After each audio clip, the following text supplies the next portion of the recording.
Buenos días, Francisco Martín Gerardo. Buenos días, amigas, amigos. Les habla el doctor Soria desde Zacatecas, capital, México, con el comentario de hoy: geometría de la dependencia emocional.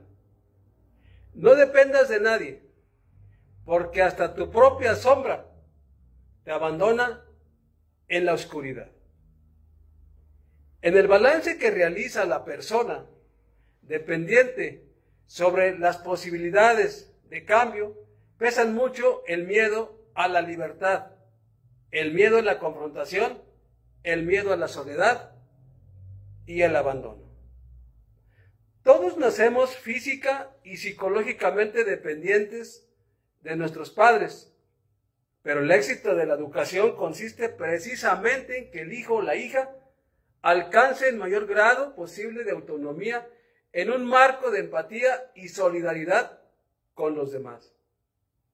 La dependencia es el elemento nuclear de muchísimos problemas y trastornos. Relaciones de pareja machistas con o sin violencia física, inmadurez emocional, adicción a sustancias, determinados trastornos de personalidad, triángulos amorosos, acumulación material y académica, incapacidad de autonomía, dificultades en el manejo de las propias inhabilidades, dificultad de organizarse con otros iguales para alcanzar objetivos comunes. Superar la dependencia implica un proceso de autodeterminación y de crecimiento personal, muy similar en los individuos, los grupos y los pueblos. Ser o actuar de modo dependiente forma parte del conjunto de lo que podemos denominar como relaciones verticales, entre las que se incluyen la propia dependencia, la obediencia o el sometimiento, en las que uno está arriba y el otro abajo, por así decirlo. En cambio, las relaciones horizontales son las que permiten establecer relaciones de colaboración y cooperación entre iguales. Esta geometría de las relaciones es variable y se adquiere en el entorno más cercano. Nos referimos a lo que aprendemos de pequeños sobre lo que significa ser autónomo o dependiente, asumir o no responsabilidades, tener criterio propio para juzgar y tomar decisiones o depender siempre de otro o de otra, mantener una actitud pasiva o proactiva ante los acontecimientos de la vida y ante la vida misma.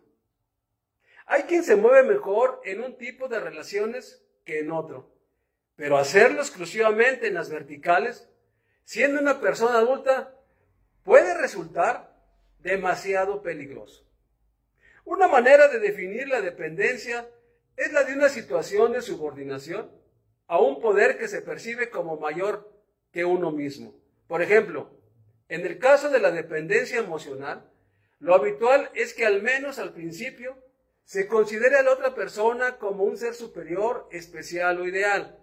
Con el tiempo la opinión puede cambiar, pero el intento de abandonarlo produce síndrome de abstinencia como en las adicciones y a la larga también indefensión y baja autoestima, debido a los intentos fracasados de dejarlo. Pero la superioridad del poder del otro no solo es un error de percepción del dependiente o la dependienta, sino que es el mismo quien le otorga ese poder. También conviene desterrar de una vez por todas la supuesta relación entre enamoramiento y dependencia emocional, aunque durante este proceso se tienda a idealizar al ser amado.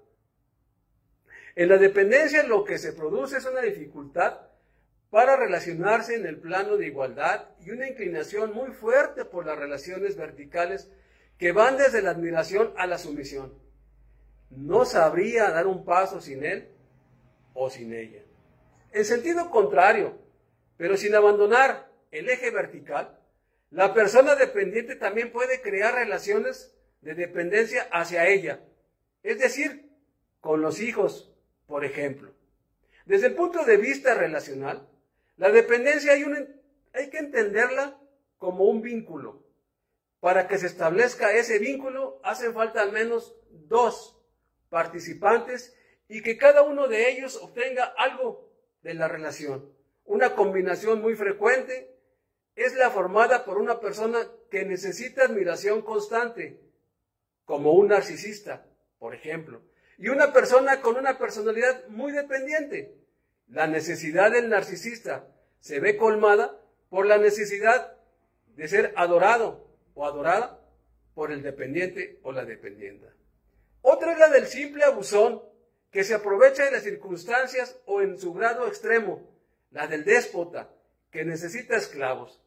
Estas relaciones también pueden establecerse a nivel grupal entre el líder y sus seguidores. Un beneficio secundario de la posición dependiente es disponer de una especie de responsabilidad limitada por el privilegio de no tener que tomar muchas o personales decisiones. La relación de dependencia suele ser mutua, aunque con roles formalmente diferentes. El aspecto menos visible de la relación queda al descubierto cuando por un motivo u otro falta la persona dependiente. Entonces se ponen de manifiesto las carencias sociales, psicológicas y cotidianas del que ocupa la posición dominante. Con frecuencia es él quien no sabe dar un paso por sí solo en la vida real. Incluso el esclavista resulta patético sin su esclavo y claro, cuando ve amenazado su equilibrio puede actuar violentamente. En adicciones a sustancias, este fenómeno da lugar a lo que se denomina como codependencia, que es una relación que vincula al drogadicto o alcohólico y a su cuidador. El adicto depende en todo de su cuidador o cuidadora, generalmente madre, esposa o hija. Y el cuidador o codependiente dedica su vida a cuidarlo, a la vez que se acostumbra a tener a alguien que depende absolutamente de él o de ella.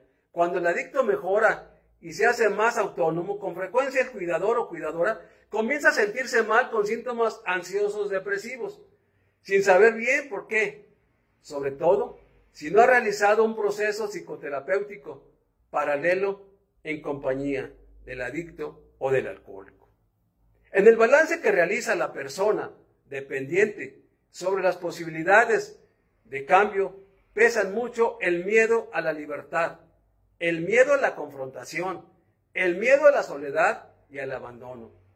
Mientras que los beneficios de una mayor autonomía y coherencia personales se valoran muy poco desde una autoestima muy disminuida, convirtiendo este proceso en un círculo vicioso. Para no terminar el comentario en tono pesimista, diremos que superar la dependencia emocional implica un proceso de autodeterminación y de crecimiento personal muy similar en las personas, los grupos y los pueblos. Da miedo, pero es posible.